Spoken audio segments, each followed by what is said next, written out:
Bonjour et bienvenue dans notre série de vidéos d'initiation à l'autoconsommation collective. Je m'appelle Titouan et je m'occupe du développement commercial d'Enogrid. Dans la première vidéo, nous avons vu les bases de ce modèle qui permet de créer des circuits courts d'électricité renouvelables et décentralisés à l'échelle locale. Dans cette deuxième vidéo, nous aborderons les différents types d'opérations d'autoconsommation collective ainsi que leurs bénéfices. Chez Enogrid, nous avons défini 3 catégories selon les acteurs impliqués: les opérations patrimoniales, les opérations ouvertes et les opérations en logement social. Dans une opération patrimoniale, producteurs et consommateurs sont la même entité juridique. Par exemple, une collectivité peut autoconsommer collectivement sur plusieurs bâtiments de son patrimoine. Elle peut installer des panneaux photovoltaïques sur une école et partager la production d'électricité avec la mairie, la salle des fêtes, le gymnase, etc. Cela peut également être le cas d'une entreprise disposant de plusieurs bâtiments proches et ayant chacun son propre compteur d'électricité. Mettre en place une opération patrimoniale s'avère plus facile que d'autres typologies de projets. En effet, producteurs et consommateurs étant la même entité, celle-ci est directement personne morale organisatrice. Donc il n'y a ni besoin de créer une nouvelle entité, ni besoin de mettre en place des contrats supplémentaires.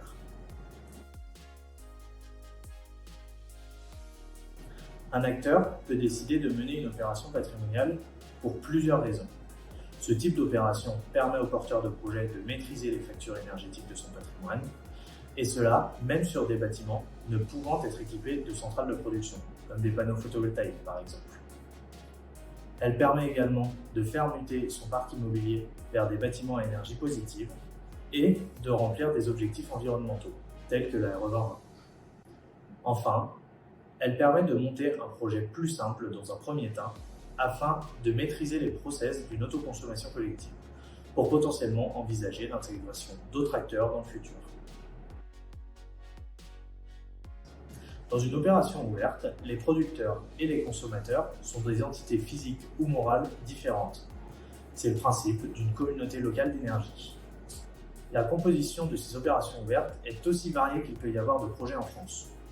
Par exemple, cela peut être une collectivité qui partage sa production d'électricité avec des particuliers ou des professionnels de son territoire, des entreprises d'une même zone d'activité qui décident de produire de l'électricité et d'en faire profiter leurs voisins, ou encore une coopérative où des citoyens investissent dans des moyens de production afin de mettre en place un circuit court d'électricité.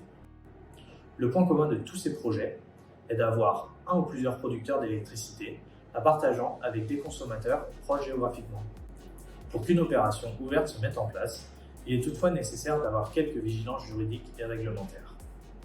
La personne morale organisatrice, dite PMO, pour rappel, est l'entité juridique rassemblant l'ensemble des participants en son sein. Pour certains territoires, de telles entités peuvent déjà exister et jouer ce rôle, une coopérative, une association ou autre. Pour d'autres, il sera nécessaire de créer une entité dite ad hoc. Bien qu'aucune forme juridique ne soit indiquée, la PMO prend généralement la forme d'une association afin de simplifier la mise en place et l'adhésion. Selon le type de valorisation de l'électricité produite, il faudra généralement mettre en place des contrats de vente d'électricité entre producteurs et consommateurs à des tarifs définis. Et évidemment, une certaine pédagogie sera nécessaire afin que l'adhésion soit optimale à l'échelle locale et que consommation et production soient équilibrées.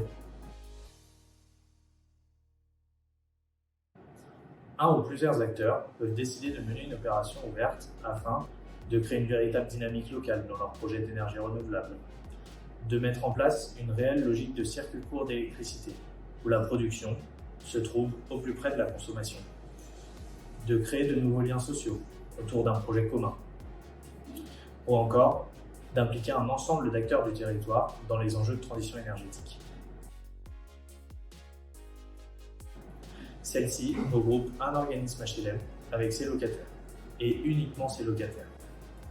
Dans ces projets, le bailleur social est le producteur, grâce à une centrale photovoltaïque par exemple, et choisit de partager l'électricité produite directement avec ses locataires.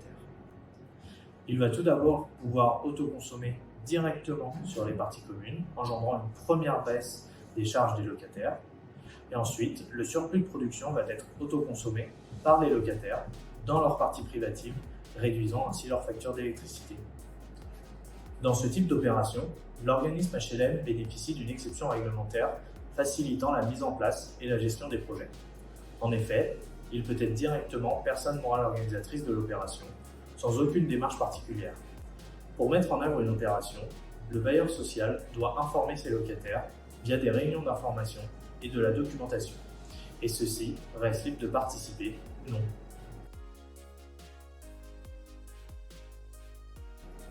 Les opérations dites sociales ont plusieurs avantages, à la fois pour les organismes HLM et pour les locataires.